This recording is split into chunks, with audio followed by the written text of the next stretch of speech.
يقول الشيخ فيصل الحاشدي حفظه الله تعالى: من عجيب ما نقدت من أحوال الناس كثرة ما ناحوا على خراب الديار وموت الأقارب والأسلاف والتحسر على الأرزاق بذم الزمان وأهله وذكر نكد العيش فيه، وقد رأوا من انهدام الإسلام وشعث الأديان وموت السنن وظهور البدع وارتكاب المعاصي وتقص في الفارغ الذي لا يجدي والقبيح الذي يوبق ويؤذي، فلا أجد منهم من ناح على دينه ولا بكى على فارط عمره ولا تأسى على فائت دهره، وما أرى لذلك سببا إلا قلة مبالاتهم بالأديان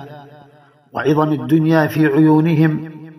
ضد ما كان عليه السلف الصالح، يرضون بالبلاغ وينوحون على الدين. انتهى كلامه حفظه الله تعالى.